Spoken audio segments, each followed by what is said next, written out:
Esta cátedra latinoamericana Julio Cortázar fue fundada hace 28 años gracias a la enorme generosidad de sus fundadores, los escritores, el colombiano Gabriel García Márquez y el mexicano Carlos Fuentes, y ahora forma parte de su legado. Esta cátedra invita a renombrados investigadores y pensadores a impartir una conferencia magistral y, cuando es posible, un seminario durante varias horas en la Universidad de Guadalajara, como fue el caso del doctor Sergio Aguayo.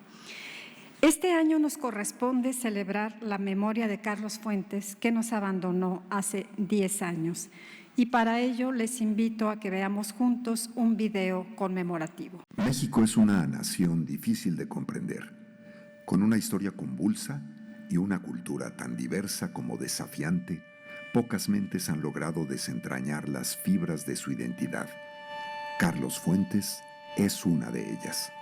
Portador de una tradición a la que honra y desafía al mismo tiempo, Carlos Fuentes respiraba y transpiraba cultura en todas sus manifestaciones. De ahí surgen las fibras con las que entretejía sus relatos. Así, acaso de manera natural, la literatura de Carlos Fuentes exploró con osadía las técnicas inauditas en el panorama de las letras hispanas.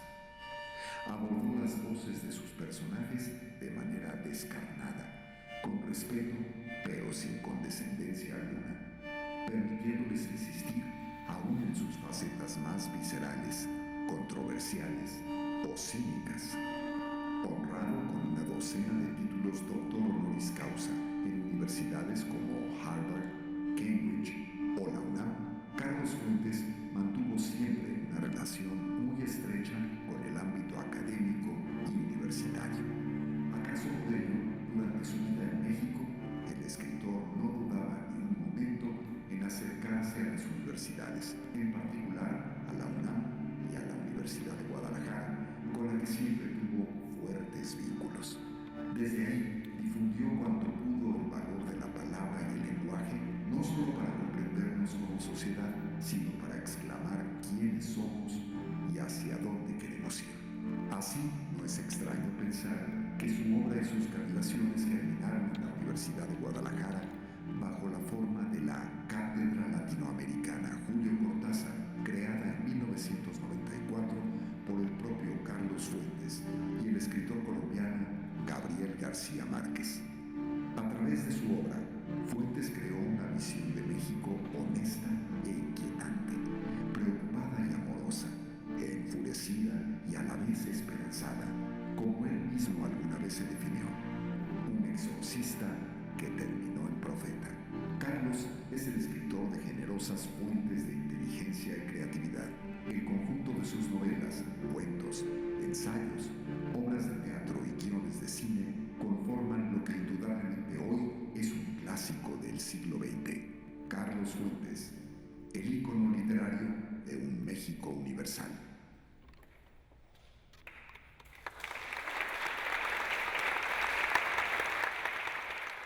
Honor y agradecimiento para Carlos Fuentes. En nombre de las autoridades del Centro Universitario de Ciencias Sociales y Humanidades de la Universidad de Guadalajara, tengo el honor de dar una cordial bienvenida al doctor Sergio Aguayo, académico y analista, especialista en seguridad, quien dictará la conferencia magistral ¿Existe solución a la epidemia de violencia? La semblanza estará a cargo de David Gómez Álvarez, analista político, consejero ciudadano del Comité de Participación Social de Jalisco, a quien cedo la palabra.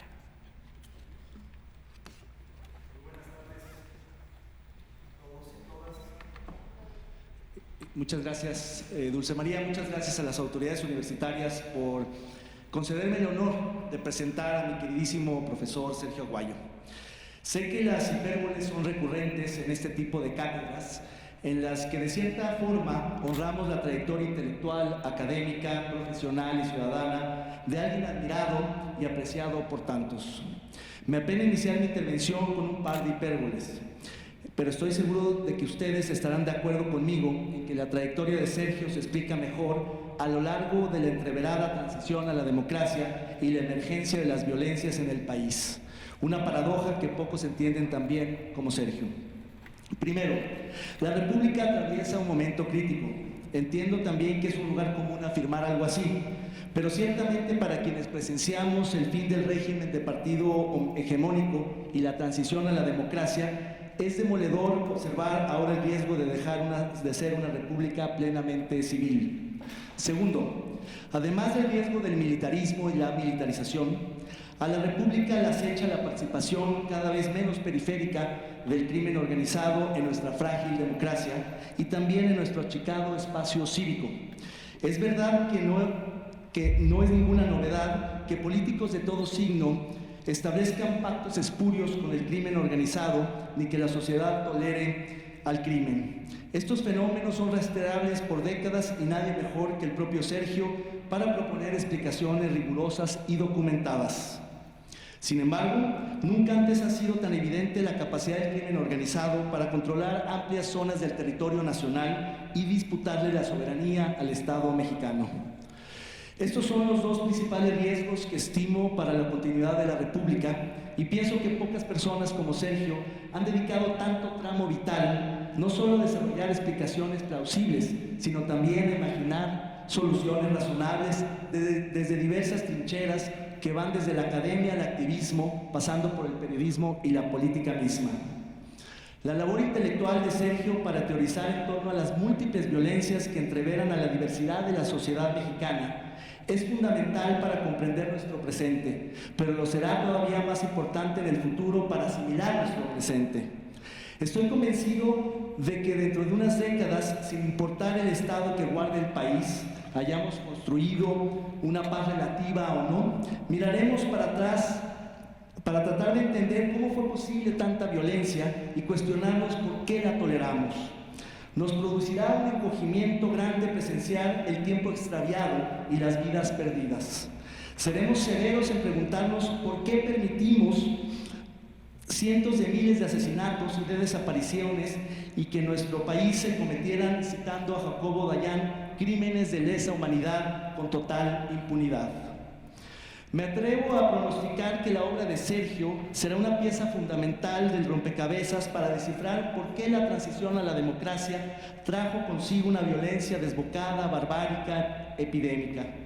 Si en muchos países se habla de décadas perdidas, en México necesitamos entender qué sucedió durante la primera veintena de este siglo, en la que parecía que resolveríamos nuestros grandes problemas nacionales por la vía democrática, pero terminamos contando cuerpos sin identificar en fosas comunes, atemorizados de salir a las calles donde levantan inocentes y desaparecen a jóvenes universitarios. Merece la pena, creo yo, hacer un recorrido lo más sucinto posible, prometo que lo intentaré, a través de la trayectoria no solo académica, sino cívica, periodista y personal, porque es imposible separar unas de las otras, de Sergio, para entender cómo sus intereses y líneas de investigación se han modificado al ritmo que lo han hecho las dinámicas de las violencias del país, pero siempre con una congruencia intelectual inobjetable y sobre todo un compromiso personal inquebrantable. Había escuchado hablar de Sergio Aguayo desde la preparatoria, pero lo conocí cuando llegué al Colegio de México en 1990. Por aquel entonces, el profesor Aguayo, como se le conoce en el Colmex, ya era un connotado académico del Centro de Estudios Internacionales, el CEI. Recuerdo bien cuando conversamos en la explanada del colegio, entre otros temas, sobre la Universidad de Guadalajara y su entonces rector, la que pudo ser nuestra alma mater si ambos nos hubiéramos quedado a estudiar en nuestra ciudad de origen. Por razones distintas, decidimos mudarnos. Aunque formalmente no fui su alumno, entré de oyente a su clase de Estados Unidos contemporáneo, uno de los cursos más críticos sobre la simétrica relación bilateral México-Estados Unidos, en tiempos de elogios a Washington, cuando México estaba por firmar el TLC. En pleno feminismo, Sergio ya era una voz crítica dentro y fuera del aula, siempre lo ha sido. Desde entonces me sentí identificado con él, pues siendo jalisciense, Sergio había decidido mudarse a la capital a estudiar la licenciatura por razones tan personales como circunstanciales. Sergio no suele hablar mucho de su paso por los Vikingos, aquella organización mítica subversiva de jóvenes de los años 70, finales de los 60, en el barrio de San Andrés, de la que pudo salir para sobrevivir. Ahora, medio siglo después, regresa a sus orígenes para hacer investigación académica sobre aquellos años que marcaron su vida. Después de estudiar en el Colmex, Sergio obtuvo una beca para estudiar en Washington, donde estudió la maestría y el doctorado en Relaciones Internacionales en la Escuela de Altos Estudios Internacionales de la Johns Hopkins University, en donde también realizó estudios postdoctorales. En una estancia en el campus de Bolonia, Italia, de la Johns Hopkins, conoció a Eugenia Mazzucato, con quien se casó y tuvo 2 hijos, Andrés y Cristina. Sergio ha sido profesor investigador del Colegio de México desde 1977, donde coordina el Seminario de Violencia y Paz desde 2013. Es investigador nivel 3 del Sistema Nacional de Investigadores, no sin haber sorteado escollos que ha superado para consolidarse como uno de los investigadores más prolíficos y referidos del país. Además de haber impartido un centenar de cursos a lo largo de medio siglo, se dice fácil, en el colegio, ha dado clase en la Facultad de Ciencias Políticas y Sociales de la UNAM y en la Universidad Iberoamericana. Ha realizado estancias de investigación en el CIDE y en el Instituto Latinoamericano de Estudios Transnacionales. En el extranjero ha impartido clase en la Universidad de Harvard, en la Universidad de California, Berkeley, en la Universidad de Chicago, en la New School University y en la Universidad de Columbia. Desde 2014, es científico visitante del Center for Health and Human Rights. También realizó estancias de investigación en el Instituto Ortega y Gasset de Madrid y en el Centro para los Asuntos Internacionales de Barcelona. Cuenta con cientos de publicaciones académicas y de divulgación, entre las cuales destacaré solamente 3. El Atlas de la Seguridad y la Defensa de México, en distintas ediciones y años, en versiones diferentes por estados y nacionalmente y con diversos autores que, en su conjunto, es un referente obligado en el tema, que le ha dado nombre a Sergio. La Charola, una historia de los servicios de inteligencia en México, un clásico de la literatura política, en donde se narra, entre otras historias, la convulsa época de la Guadalajara de los 70 y 80. La seguridad en México y Estados Unidos, en sus también distintas versiones con John Bailey, un querido profesor y amigo común de Georgetown University. Es injusto obviar tantos otros textos publicados en prestigiosos journals, almanaques y colecciones, pero basta sumarse al currículum de Sergio para dimensionar el cúmulo de su vasta obra en temas de seguridad, derechos humanos, democracia, relaciones internacionales y la relación bilateral México-Estados Unidos. Sergio también ha ejercido el periodismo crítico desde que publicó su primera columna en un diario de esta ciudad en 1971, que nadie en mi equipo pudimos saber cuál era. Desde 1984 publica su columna semanal, que hoy tiene espacio en Reforma y es una de las más leídas del país. Es analista en Carmen Aristegui Noticias y en el programa Primer Plano de Canal 11, entre muchas otras colaboraciones que tiene en muchísimos medios de comunicación. Entre las decenas de reconocimientos académicos, cívicos y públicos que ha recibido, quiero destacar solo 4. El reconocimiento en Ciencias Sociales y Humanidades Manuel Rodríguez Lapuente, otorgado por esta Universidad de Guadalajara en 2006. Su participación como integrante del Alto Comisionado de Naciones Unidas para los Derechos Humanos para elaborar el primer diagnóstico de la situación de los derechos humanos en México en 2003. Su inclusión como miembro de la prestigiada Society of Scholars de la Universidad de Johns Hopkins, siendo el único mexicano, y su membresía permanente en el Consejo Consultivo del Instituto México del Woodrow Wilson Center for Scholars de Washington, también un think tank enormemente influyente. Como anfibio de la vida pública, que se mueve entre la academia y el activismo, entre la política y el periodismo con una inusual naturalidad, Sergio también ha sido un promotor ciudadano. Ha participado en múltiples consejos consultivos y fundado varias organizaciones de la sociedad civil. Recuerdo 2 momentos del ciudadano aguayo. Cuando era presidente de Alianza Cívica y me tocó hacer observación electoral el 21 de agosto de 1994 en la elección de Cedillo con él, y cuando me invitó a comer a su casa en San Jerónimo para conversar de fundar el Centro de Análisis de Política Pública que estaba por fundar, hoy uno de los think tanks más influyentes del país. En 1997 fue nominado por la prestigiosa revista americana Time como uno de los personajes de aquel año del mundo. Actualmente es presidente del Consejo Directivo Propuesta Cívica, entre muchos otros cargos honoríficos que ha detentado. Como alguien comprometido con la transformación del país, Sergio también ha incursionado en política. Como un personaje público nacional, siempre tuvo interlocución con diversos actores políticos, sobre todo de izquierda. Eso le valió ser postulado como candidato a diputado por el Partido del Centro Democrático en 2000, sin resultar electo, y volver a ser postulado a diputado en 2003 por el Partido México Posible, sin lograr una curul. No cabe duda de que Sergio habría sido un destacado legislador, pero su contribución al cambio político mexicano ha sido mucho más significativa desde las ideas políticas y el activismo ciudadano. Cierro con una anécdota. El 23 de marzo de 1994, me encontraba reunido con unos amigos del ITAM en casa de un vecino de Sergio en San Jerónimo. Cuando nos enteramos del asesinato de Colosio, nos topamos a Sergio en la calle, quien nos invitó a pasar a su casa a ver las noticias. Pasamos todo el día hasta la madrugada pegados a la televisión, mientras que Sergio recibía llamadas del extranjero, le explicaba a los corresponsales de prensa la situación y enviaba emails, haciéndose tiempo para discutir con nosotros aquellos sucesos de aquel trágico año que marcó al país y a mí, tu alumno Sergio, que hoy me honra presentarte. Has sido un faro en el horizonte para muchas generaciones, no solo del colegio, sino en muchas aulas, que tu luz sigue iluminando a México en estos tiempos sombríos. Es un honor, Sergio.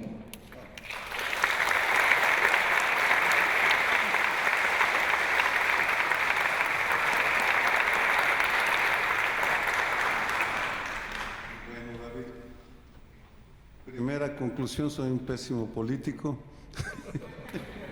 y creo que sí he sido un buen académico, pero como político no la hice. Tal vez fue para bien, pero sí entendí el sistema político. Sin haber mi incursión durante algunos años en el tema del proceso electoral, no hubiera adquirido esa visión tan cercana de lo que pasa en las entrañas de la vida nacional, que es cuando se va a las urnas, cuando se decide por quién votar. No me meto en eso.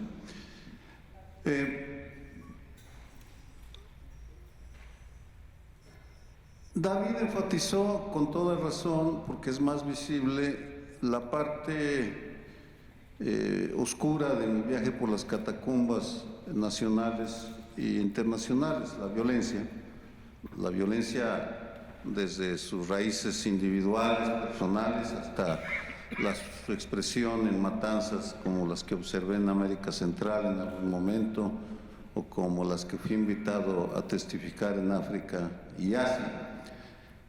Y sí, la condición humana es terrible y se puede llegar a atrocidades, pero David habló menos, y no sé si tenga tiempo de hacerlo, de la otra parte de la investigación del viaje vital que ha sido entender la resistencia social y la manera como las personas y las sociedades van superando muy dolorosamente a veces los traumas, las dificultades de etapas traumáticas, o bien situaciones terribles como una guerra civil o un enfrentamiento armado. Es decir, los 50 años que lleva mi carrera como estudioso de la investigación, no como académico, sino como estudioso, como aprendiz, ha sido una incursión permanente entre los sótanos y la luminosidad de lo que es la condición humana. ¿Por qué estoy aquí? O más bien, ¿cómo llegué aquí, a este lugar, en este momento? Hace un año cumplí 50 años de que dejé Guadalajara. Yo me fui en septiembre de 1971. Me aceptaron en el Colegio de México y dejé Guadalajara. Y creo que, a excepción de cuando nació nuestra hija Cristina y vinimos a pasar la Navidad, nunca había estado más de 2 o 3 días durante los 50 años que he pasado. Venía, estaba poco y me volví a salir. Y hace un año,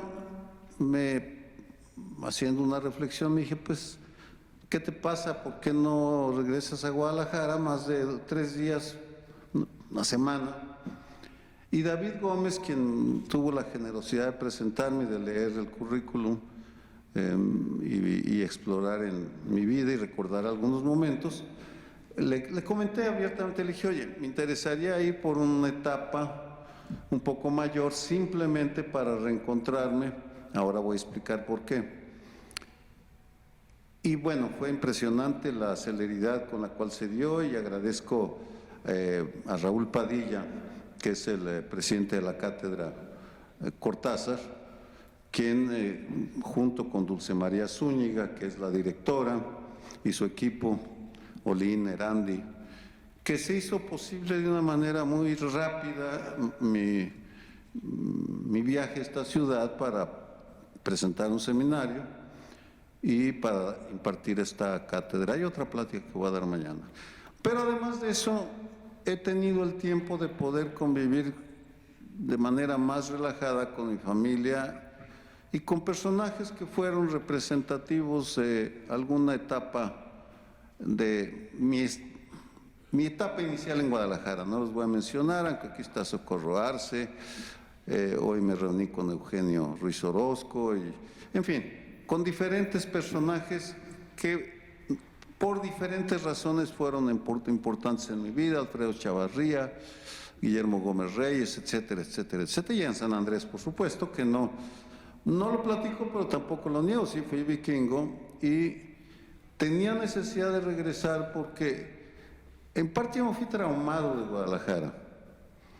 Traumado por lo que viví a partir del 61, desde antes, de los 60, la violencia de los 60, luego 68 y lo que viene después. Pero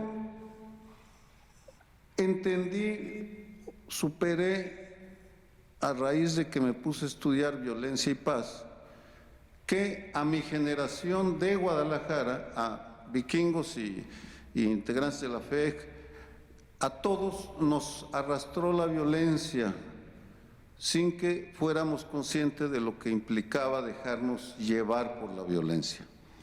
No voy a dar detalles, no vienen al caso de lo que eso significa, pero todas las muertes que hubo, todos los encarcelamientos, las guerrillas, el sacudimiento de aquellos años, me hizo ver que era necesario regresar a ver y a dialogar con quienes habían sido mis adversarios o enemigos en aquellos años, para dialogar, simplemente. No hay nada que explicar ni que justificar. Cada quien actuó como creyó que debía actuar, bien o mal. Algunos sobrevivimos, otros no. En mi caso, pues me fui, hice una carrera exitosa en la vida académica, periodística. Pude haber hecho carrera política, pero bueno, se me da la beta crítica y pues los críticos no hacemos buenos políticos. Es mejor quedarse fuera para poder ser buen crítico. Eso lo entendí con los años y con lo que me enseñó Lorenzo Meyer, entre otros. Lorenzo Meyer fue mi gran protector, maestro en el Colegio de México. Él me protegió porque, curiosamente, cuando quise estudiar la violencia fui mal visto, porque en el Colegio de México de los años, yo entré de profesor en el 77, era mal visto que se estudiara la violencia, porque la violencia estudiarla significaba criticar a los gobernantes priistas de aquellos años. Y pues eso no era conveniente, ni gustaba. Pero perseveré y pues he aprendido. Sí. Puedo decir que presido un programa en el Colegio de México, el de Violencia y Paz, que estamos en la punta de la investigación sobre violencia en el mundo. Y no estoy, y perdónenme si lo presumo, pero estamos en la vanguardia. Y es por eso que me reciben y me invitan de diferentes universidades del mundo. Y es por eso que vine durante 3 sesiones en la cátedra a un seminario interno que creo que fue exitoso, para abordar diferentes aspectos de la violencia. La violencia es muy difícil de explicar y eso es parte de la incertidumbre que crea porque no se entiende. Se piensa, se le ve como algo terrible que puede quitar la vida, y sí, sí quita la vida, por supuesto, sí hay extorsiones, sí hay desapariciones, pero también hay métodos para resolverla, y eso es a lo que me voy a dedicar. No voy a hacer una presentación sombría en la cual solo hable de descuartizados o desaparecidos, sino que quiero también decirles cómo y de qué manera se puede enfrentar la violencia. Primero, es un fenómeno global del siglo XXI, es consecuencia de la economía de mercado, la democracia electoral y los derechos humanos. David acertó. En la medida que se resquebraja el régimen priista y llega la democracia electoral y la cultura de los derechos humanos, se expande la presencia del crimen organizado en México. Hay una lógica, tiene un sentido. No tengo tiempo de explicárselas, pero el índice global de crimen organizado acaba de salir hace unos meses. Es el estudio más profundo, completo sobre crimen organizado en el mundo. Estudia 194 países y fue financiado por el Departamento de Estado norteamericano y por la Unión Europea. Porque los centros del poder mundial están reconociendo que es un problema mundial. No me voy a detener en ese índice, ya lo repartí en el curso que dice, si a alguien le interesa, es gratuito. Rescato dos tablas. Esta es una medición de los países con mayor puntuación. México está en cuarto lugar, después de Congo, Colombia, Myanmar, luego sigue Nigeria e Irán. Somos el cuarto país con mayor presencia del crimen organizado en el mundo. Segundo, esto tal vez no alcancen a ver bien, pero estamos en primer lugar en algunos delitos.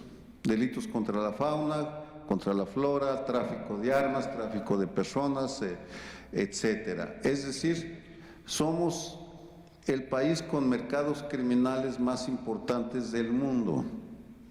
Y eso tiene una explicación que seré breve. Bueno, tiene una consecuencia. 606.388 homicidios a partir del 82. ¿Qué una explicación?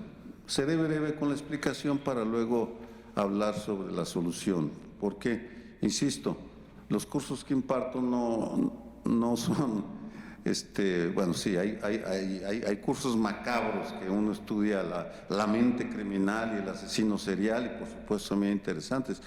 Yo estudio cómo combatir al asesino serial, cómo enfrentar al que le gusta matar, vamos.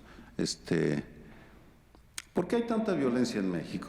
Por dos razones. Hay un Estado dual y una geopolítica, y la geopolítica. El Estado dual es que tenemos dos gobiernos, un gobierno legítimo y un gobierno invisible, paralelo, que está presente en todo el territorio. Tiene una lógica. Cuando termina la Revolución Mexicana, el gobierno central no podía dar seguridad ni podía controlar al país. El país estaba dividido y entregado a jefes criminales, muchos de ellos militares, revolucionarios, y esos caciques o jefes militares recibían el poder y le daban impunidad a los criminales y a los corruptos. Y se atomiza el poder.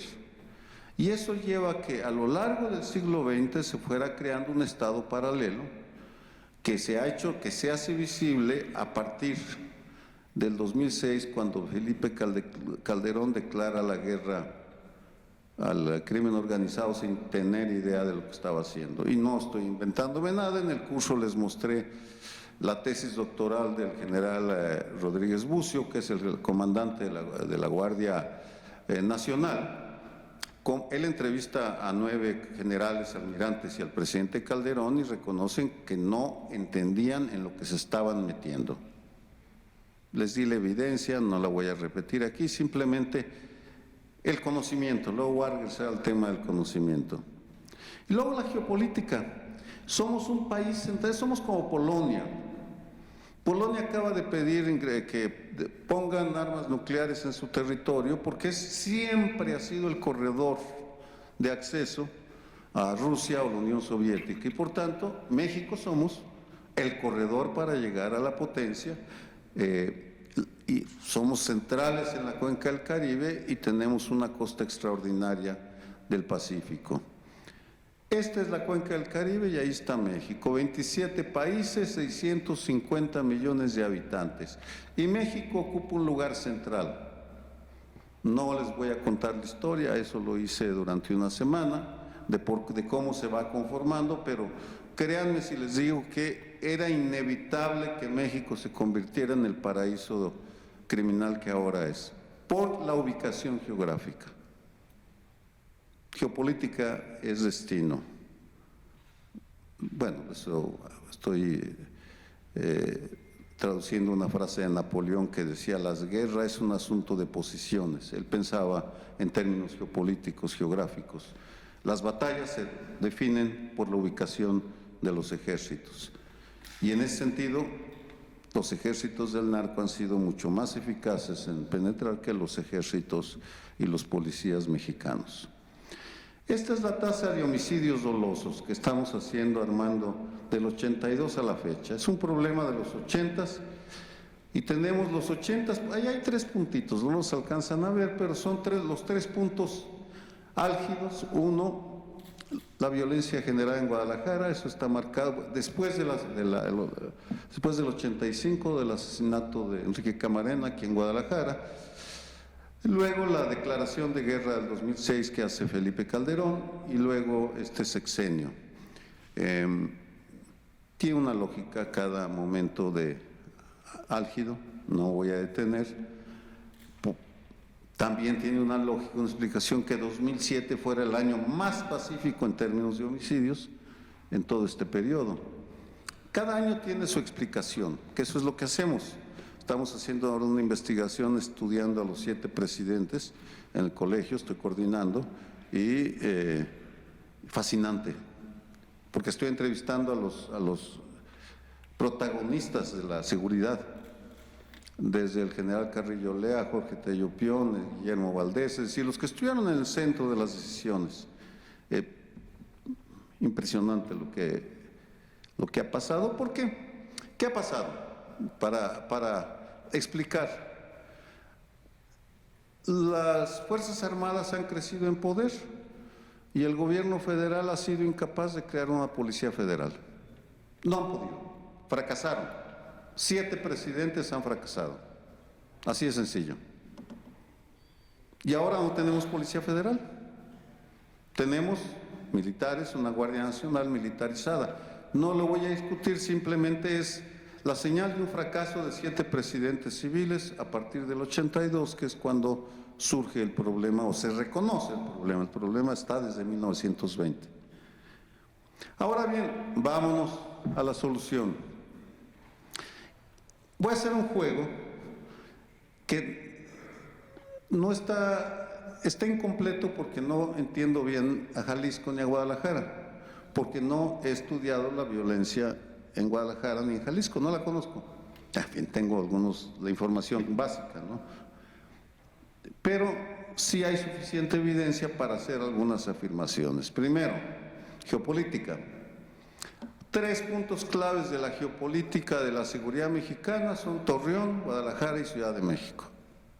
Fundamentales, por diferentes motivos. Torreón y la Ciudad de México han tenido éxito en controlar el crimen, Guadalajara no. Vamos a ver algunas cifras. Ay, esto no debería estar aquí, me regreso. Homicidios en la zona metropolitana de La Laguna. Observen cómo en 2012 llega a 1,060 homicidios en la zona metropolitana de La Laguna y da una caída aquí en 78, 213 y en el 2018 andaba por sobre 139. ¿Qué pasó? Que el gobierno federal cambió la estrategia y llegó a un acuerdo con la sociedad, escuchó a los empresarios, a los colectivos de derechos humanos, a los medios de comunicación y modificó la estrategia y crearon algo que se llamó Centros de Fusión de Inteligencia y Operatividad. Y en lo que consistía era en que utilizaban lo que se llama inteligencia para hacer operativos de combate a los Zetas, que era el cártel más agresivo y violento en aquella zona, y tuvieron éxito. Y siguen teniendo éxito porque sigue siendo un modelo en el cual participa la sociedad, y lo paradójico es que el presidente López Obrador reconoce en varias mañaneras el mejor modelo de seguridad, el más permanente es el de La Laguna, en donde participa permanentemente la sociedad en la toma de decisiones, y no lo hace en el gobierno federal, en donde excluye sistemática y metódicamente a la sociedad.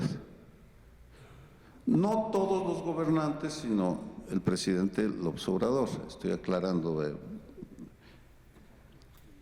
Tasa de homicidios este es en la Ciudad de México, 2021. Observen cómo lo verde es la Ciudad de México, cómo cae, cómo se mantiene baja desde el 2000. Aquí solo el 2000 porque es cuando llega López Obrador a la jefatura de gobierno, y han tenido una buena política. La única excepción es Mancera, los años de Mancera, pero con Sheinbaum después del primer año cae y está realmente bajo. Compárenlo con la línea azul, que es los homicidios, la tasa nacional. Ahora bien, ¿por qué la Ciudad de México está teniendo éxito? Ya les expliqué por qué tenía éxito La Laguna, brevemente. Enumero los elementos de la estrategia de la Ciudad de México que no tienen nada que ver con la federal, o muy poco. Atacan a los violentos. Entre un dealer pacífico y uno violento se van contra los violentos. Tienen el mejor sistema de inteligencia de los estados del país. ¿Por qué? Capturaron o se llevaron a los mejores de la Policía Federal desmantelada. Mejoraron las condiciones laborales de las policías. Tienen la Secretaría de Seguridad Ciudadana y la Fiscalía tienen una relación excelente, y Claudia Sheinbaum cumple con su tarea y va en un 92% a las mesas de paz. Y se apoyan en el tejido social más denso del país. La capital tiene el tejido social más denso, luego les puedo decir de qué consiste. Es que no sé si hay preguntas o respuestas, así que no, pero bueno. Regreso ahora aquí. Las mesas de paz. Es uno de los buenos inventos de López Obrador. Es muy sencillo. Quienes conducen la seguridad se reúnen cada día, de lunes a viernes. Él lo hace y lo presume todo el tiempo, que se reúne 1 hora cada mañana. No necesariamente discuten de seguridad, pero eso es otra historia. ¿Qué hacen con la hora? No me meto. Pero luego tenemos las cifras. Estas cifras son de 2021, de 8 meses de 2021. Claudia Sheinbaum ha asistido a 256 de las 261 mesas, reuniones, es decir, cada reunión, porque luego hay 32 mesas estatales y 266 mesas regionales. El país lo dividieron en 266 regiones. Y entonces se reúnen, ahí son los municipios. Claudia Sheinbaum es buena alumna, va del 98% de las veces. Enrique Alfaro no le gusta ir, va 58% de las ocasiones. Y Cuauhtémoc Blanco, el futbolista de Morelos, de Morena, ha ido al 3% de las mesas. No va. No le interesa la seguridad. Bueno, pues ayer matan a una diputada y en fin, ya sabemos lo que está pasando, porque sí es importante que el gobernante se involucre en las decisiones sobre seguridad, porque es la manera como todo su equipo de gobierno se puede involucrar. El gobierno federal es otra historia. Observen el resultado. Esta es la comparación, una vez más, de 1990 a 2021. La Ciudad de México está abajo, Jalisco está en ocasiones arriba, en ocasiones abajo, pero es promedio nacional. Somos un estado violento, medido por homicidios. Desde 1990, bueno, desde antes, pero en esta tabla las estadísticas. Ya les expliqué por qué motivo, algunas razones, por supuesto habría más, pero la conclusión es que La Laguna y la Ciudad de México han mejorado, sí hay solución, por tanto, a la violencia criminal, y Guadalajara se ha rezagado. Las cifras así lo demuestran, así lo confirman.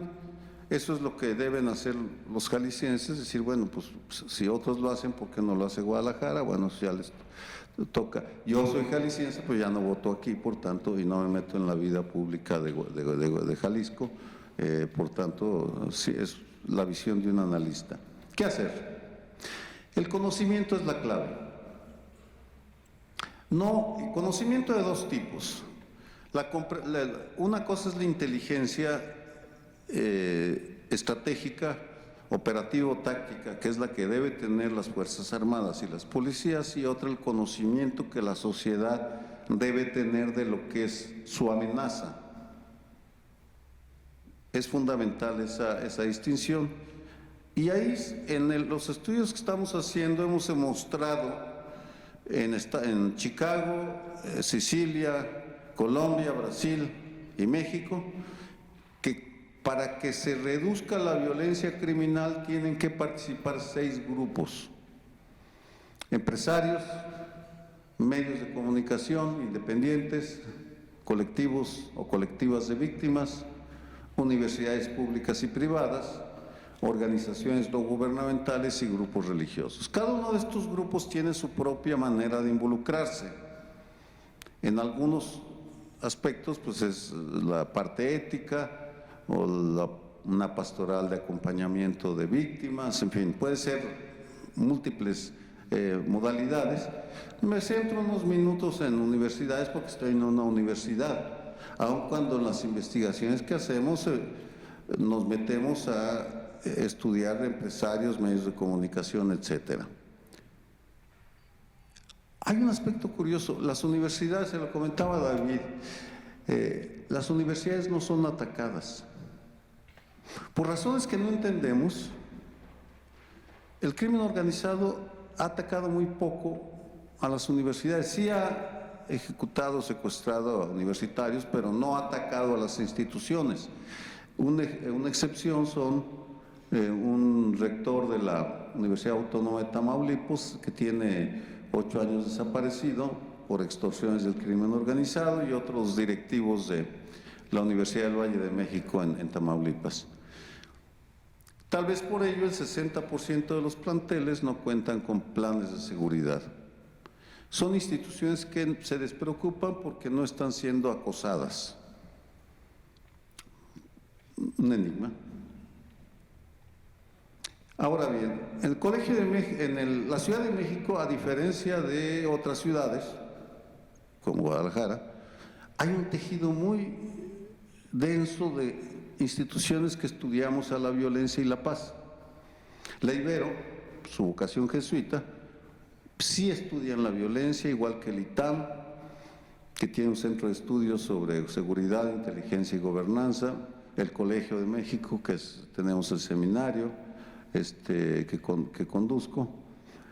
Y hablando un aspecto que decía, que mencionaba David sobre mi vocación a involucrarme en aspectos prácticos, y es que la investigación que yo realizo y conduzco es investigación aplicada para resolver problemas. No es una investigación pensada para propósitos solamente académicos, sino para ver cómo resolvemos.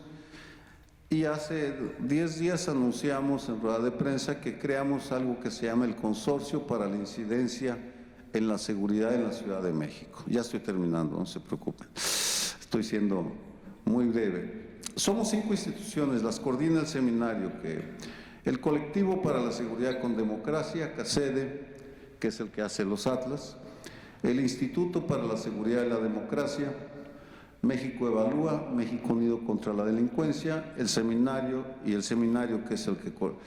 ¿Qué queremos hacer? En La Laguna y en la Ciudad de México, las estrategias de seguridad han ido surgiendo de manera espontánea. No ha habido una coordinación ni una estrategia deliberada. En lo que estamos trabajando junto con otras organizaciones, estas son algunas de las organizaciones que trabajan con temas de violencia o paz en la Ciudad de México.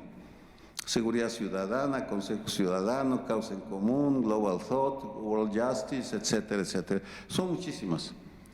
Además las embajadas tienen programas, hay un tejido muy denso. Lo que queremos hacer es, lo estamos haciendo con el gobierno, aclaro, porque estos proyectos tienen sentido si hay un diálogo entre las instituciones académicas o los think tanks o centros de investigación y la autoridad. Tenemos un convenio con el gobierno de la Ciudad de México para armar un proyecto para el 2025. Vamos a llegar al 24 con una estrategia para los candidatos a jefe o jefa de gobierno, diciéndole: los programas que sí han funcionado en los primeros temas que tenemos para el 2023 son cárceles, Guardia Nacional y extorsiones.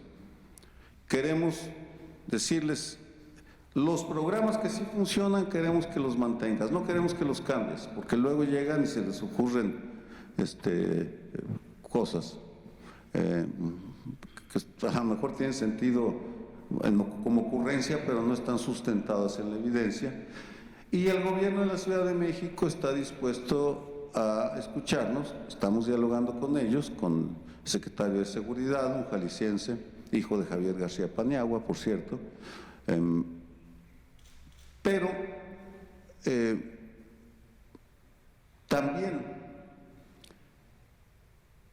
queremos que haya una discusión a fondo con los candidatos a la jefatura de gobierno para que nos digan qué es lo que proponen. Exactamente qué nos están diciendo, qué nos están proponiendo, y vamos a convencer, espero, a empresarios, a los 6 grupos que les mencioné, empresarios, medios de comunicación, universidades, de que se involucren para no solo armar una agenda, discutir una agenda, sino llevar propuestas a la autoridad. Porque en el fondo la ecuación es muy simple.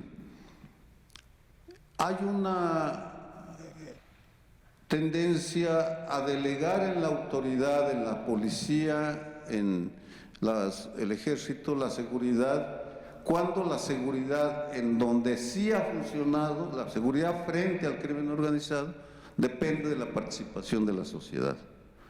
La función de la sociedad no es tomar el fusil, eso son autodefensas, no es la solución, en mi opinión. Pero sí, nuestra función es entender el fenómeno. ¿Por qué en tal barrio hay más violencia que en otro? ¿Cómo podemos acotarla? ¿Qué están haciendo la autoridad para controlar el uso de las redes o el Twitter para reclutar jovencitas o jovencitos para la trata de personas, que se está utilizando muchísimo? ¿Cómo podemos evitar que los orfanatorios sean utilizados como campos de reclutamiento del crimen organizado? Problemas concretos que requieren de conocimiento para poder dar propuestas de solución, apoyándonos en lo que están haciendo en otros países de América Latina, en Italia, en Estados Unidos, en África, porque el trabajo que estamos haciendo incluye voy a Monterrey en unas semanas porque allá están trabajando con unas organizaciones del movimiento antimafia italiano, que tuvo un éxito notable en desmantelar la Cosa Nostra en Sicilia, la contuvieron, aceptando de entrada un principio: al crimen organizado no se le erradica, se le contiene, se le regula, se le modera, pero no se le erradica. Es un error suponer que ningún país del mundo lo va a hacer y ningún país del mundo lo va a lograr en este siglo mientras exista la economía de mercado, la democracia electoral y la vigencia de los derechos humanos, porque son nutrientes, campo de cultivo para la delincuencia organizada. Sí, China, Nicaragua, Cuba, definitivamente tienen formas de controlarla, pero es otro tipo de régimen, no es el régimen del que estamos hablando. En fin, esa es la tarea en la que he estado involucrado durante los últimos 50 años. La he sintetizado, pero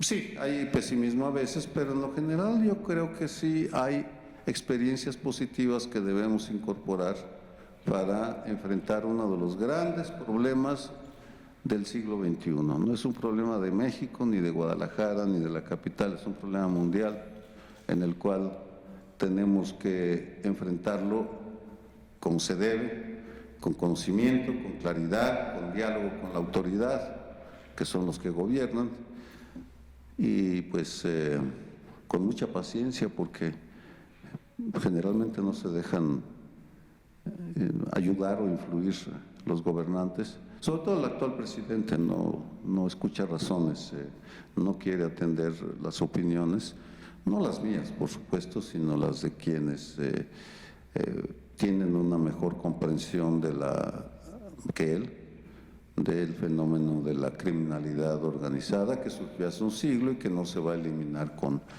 buenas intenciones o con ocurrencias, sino con políticas concretas como las que han aplicado los gobiernos priistas de la Laguna o los gobiernos morenistas de la capital. Pues dicho esto, ojalá y en los próximos años en Guadalajara florezcan los estudios sobre seguridad, porque creo que a Jalisco y a Guadalajara le hacen falta la consolidación. Sí existen personas que estudian seguridad, vamos, no quiero decir que no, pero no es lo mismo una persona que un programa, un grupo institucionalizado que está pensando en mediano plazo, que recupera la información, la ordena, la pone a disposición de la sociedad y del gobierno. Y pues creo que esa sería la tarea, y yo con muchísimo gusto desde el Colegio de México colaboraría con la Universidad de Guadalajara, a la cual sigo considerando mi casa. Yo aquí me formé y de aquí salí. Me tardé 50 años en regresar, pero bueno, regresé finalmente. Gracias, Raúl, gracias, Dulce María, gracias, David.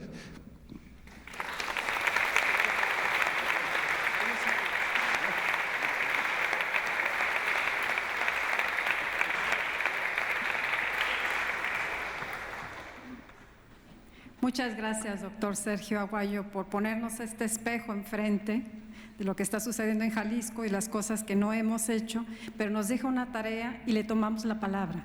Lo vamos a invitar a colaborar y a que nos ayude a organizarnos como sociedad para exigir que el gobierno haga políticas que nos protejan y a protegernos nosotros mismos. Muchas gracias, David, por tu estupenda presentación, y muchas gracias a todos ustedes por acudir esta tarde a la Cátedra Latinoamericana Julio Cortázar.